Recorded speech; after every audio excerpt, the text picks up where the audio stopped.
안녕하세요. 파산관계인 홍현필 변호사입니다. 오늘은 면책 사례로서 딸명의 부동산에 대해서 채권자가 강력하게 이의를 제기해서 딸명의 재산에 대해서 충분하게 관제인이 조사하였으나 고유 재산임이 명백한 사안을 한번 소개해 드리겠습니다.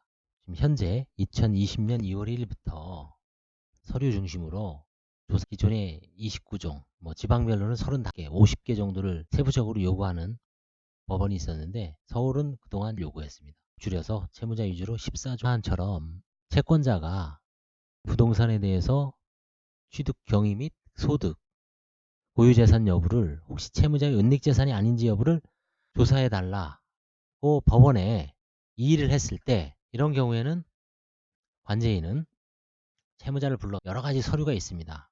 어디 사는지, 임대차 계약서, 부동산을 소유하고 있다면 부동산 등기부 등본, 그 다음에 언제 취득했는지, 세목별 과세 증명서, 그 외에 다른 부동산이 있는지, 지적 전산 자료, 그 다음에 보험에 대해서 혹시 변경된 게 있는지, 보험 가입 조회 결과, 그 다음에 딸이 혹시 사업을 하고 있는지, 직장 재직 중인지, 근로소득 원천징수 영수증, 그 다음에 소득 금액 증명, 사업자 등록, 채무자 하는 것과 같이 범위를 확장할 수가 있습니다. 그래서 제가 한번 이 케이스를 비록 거의 9년 전,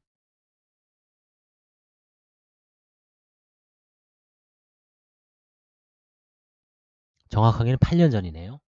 케이스지만 한번 지금도 이런 식으로 이제 조사가 충분하기 때문에 한번 살펴보겠습니다. 주거 이력을 먼저 보시면 결국은 딸의 빌라에 어려우시니까 고등학교 졸업하고 14년에서 2001년 7년 정도 땅을 하신 것 같아요. 근데 안 좋아졌는지 그 이후에는 2007년 이후부터는 이 식당 폐업한 이후부터는 주로 왔다 갔다 일용직으로 합니다. 배우자는 부동산 중개업을 합니다.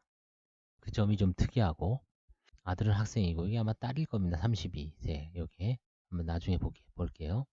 채무는 이미 그 당시에 2011년경에 상당히 오래된 채무예요. 과거 식당 하면서 진 빚, 과거의 빚입니다. 그 당시 채무자의 재산은 없었고 5년 동안 처분한 재산도 없었고 배우자 재산도 없었고 부모 재산도 없습니다. 상속 재산도. 문제가 된 게 자녀가 재산이 있어요. 빌라를 소유하고 있었던 것 같아요. 구입 시기가 2006년입니다. 아마 자동차 2006년. 아까도 말씀드렸지만 94년부터 운영하던 식당 경영이 악화로 폐업하였고 지인에게 빌려준 가게 수표를 막지 못하여 채무가 증가하게 되었는데 또 이제 고혈압도 있으시고 고관절로 인하여 일을 합니다. 그러니까 이제 채무를 상환을 못했겠죠. 그래서 결국 이자가 엄청나죠. 파산 신청에 이르게 됐습니다. 보겠습니다. 채무자의 주거지가 자녀와 상이한 점에 대하여 거주지에 무상거주한다고 했는데 아마 이때 이거를 유심히 본 것 같아요. 딸이네요. 32살. 딸이 공인중개사로 활동하면서 이 빌라를 2006년 9월 25일 날 구입하게 됐습니다. 근데 2011년경 전입신고를 하면서 딸이 건물주에게 부탁하여 102호에 전입신고되었다고 특이하죠. 그 이유는 뭡니까? 채권자의 채권 추심이죠, 결국. 딸도 알고 있어요. 이게 102호에 속는 것을 막기 위함이고, 결국 건물주의 이후에 옆 건물인가요? 인근 지역에다가 전입신고를 한 거죠. 공인중개사니까 아무래도 건물주를 인근에 있는 건물주들을 잘 알고 있죠. 그러니까 부탁을 할 수가 있는 거죠. 우리 아버님 친정 아빠인데 좀 102호 좀 우편물을 올 수 있게 아버지를 좀 그쪽으로 전입신고를 해주게 좀 허락을 해주십시오. 공인중개사한테 또 세를 놓거나 이럴 때 또 협조를 받아야 되니까 아마 그렇게 해서 그게 이제 이유인데 수긍이 가죠. 자, 그래서 이 사건의 핵심은 딸이 빌라를 갖고 있어요. 2006년도에. 채무자는 2002년도에 이미 망했죠. 식당이. 그리고 나서 2003년도부터 2007년도까지는 11년까지는 8년간은 일용직입니다. 또 고혈압, 고관절 일 제대로 하실 수 없죠. 그래서 이제 이 빌라 구입 경위에 대해 자세하게 봤어요. 딸이 처음부터 공인중개사가 아니었고 99년부터 2004년까지 약 5, 6년간 호텔 관리 회사에 취업하여 소득을 올리고 있었습니다. 150에서 한 200 정도. 금융거래 내역에 나와요. 확인했겠죠. 그러니까 제가 여기다 적었죠. 꾸준하게 99, 2000, 1, 2, 3, 4, 6년이네요. 6년간 꾸준하게 150, 뭐 적으면 꾸준하게 해서 그 다음에 이제 2004년경에 공인중개사 시험에 합격합니다. 그래서 2005년경부터 모친과 어머니도 아마 공인중개사를 땄나 봐요. 이 배우자죠. 같이 공인중개사를 활동을 한 겁니다. 모녀가 공인중개사 활동을 했으니까 여자들이 잘하죠. 공인중개사는 또 해당 지역에 싹싹하게 뭐 부동산은 실제로 여자들이 주도권을 행사하는 경우가 많죠. 그 같은데. 그래서 결국은 모녀가 공인중개사 활동을 하는 게 실제 유리할 수도 있습니다. 우리가 이렇게 또 여기서 뭐 한 20년 살아봤지만 대부분 여자들이 부동산 세를 얻거나 집을 살 때 관여를 하지 남자들은 뭐 일일이 특별한 경우를 빼놓고는 관여를 잘 안 하죠. 그냥 돈이나 벌어다 주고 이자 열심히 돈을 벌어서 이자 열심히 내고 그게 이제 남자의 임무고 여자는 이제 뭐 어디가 좋더라 어디가 좋더라 해서 이제 뭐 청약하고 분양하고 사고 팔고 이걸 잘 하죠. 내부적인 정보망이 여자들 위주로 흘러갑니다. 이 공인중개사 업계도 그런 것 같아요. 그래서 이제 소득을 올렸고 이제 통장에 특이한 게 고객들이 공인중개사한테 돈을 잘 맡깁니다. 또 뭐 계약금 이런 거 그다음에 찜해 놓을 때 공인중개사 통장에다가 가계약금이라나요? 이런 거 막 쏘죠. 몇백만 원, 몇천만 원. 그런 흔적이 여실히 하니까 공인중개사로서 나름대로 활동을 잘한 것 같아요. 아무나 그런 돈을 주지는 않죠. 신뢰를 얻어야죠. 2006년 9월경 부동산을 구입하면서 딸이 임대차 보증금 1,400만 원과 적금, 당시에 딸이 아마 1,400만 원 적금, 보증금을 갖고 있었고 적금, 새마을금고겠죠. 금고 대출 5천만 원을 통하여 소형 빌라를 하나 삽니다. 소형 빌라. 당시에 어느 지역인지 뭐 제가 이렇게 다 가려서 없지만 그 당시에 빌라가 비싸진 않았죠.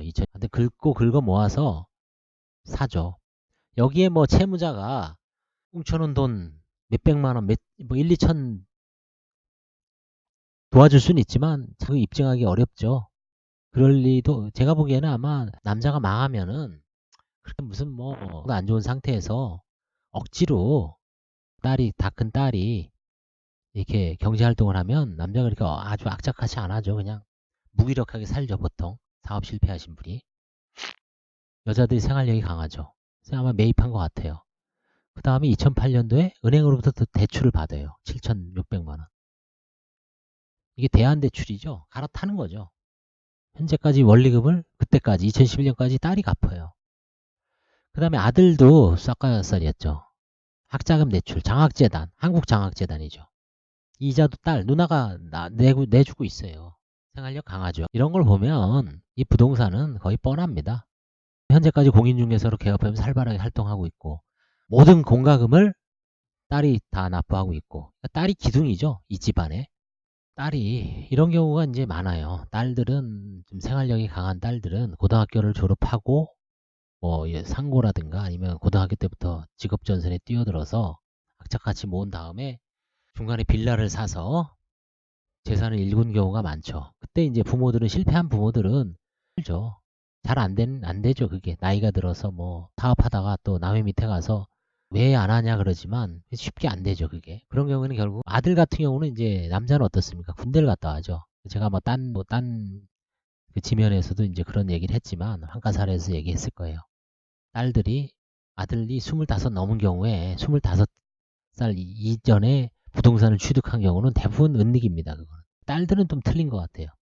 제가 이 사례에도 몇 가지 아주 기억하는 게 환가 사례에다가도 이제 그걸 포기 사례에다가도 아주 인상적으로서 기재해 놓은 게 있는데 그 나중에 이제 살펴볼 기회가 있으면 하고 여기서는 일단 딸이 공인중개사로서 결국은 악착같이 아주 억순이처럼 일을 하는 걸 봐서 채무자가 이 당시에 채무자의 나이가 57세예요. 57세면 사실은 뭐 고혈압의 고관절이면 일 못하죠. 그래서 결국은 이 딸의 고유재산이 명백하다. 자료 많이 조사를 했죠. 뭐 카드 결제 내역, 은행 거래 내역 아주 이 정도로 철저하게 조사를 했습니다. 그러면 채권자가 어떻습니까? 아무 소리 못하죠. 이게 채권자가 혹시 이의 제기할까 다음에 이제 관제인 입장에서도 어떻습니까? 내야 되죠. 법원의 판사님한테. 이 정도 조사해봤지만 나온 거 없습니다. 끝. 이 해봐야 이건 이제 볼 거 아니에요. 이 정도로 그냥 철저하게 조사했으니까 할 말 없죠. 이의제기 합니다. 이 정도로 조사하는 경우가 참 흔치는 않죠.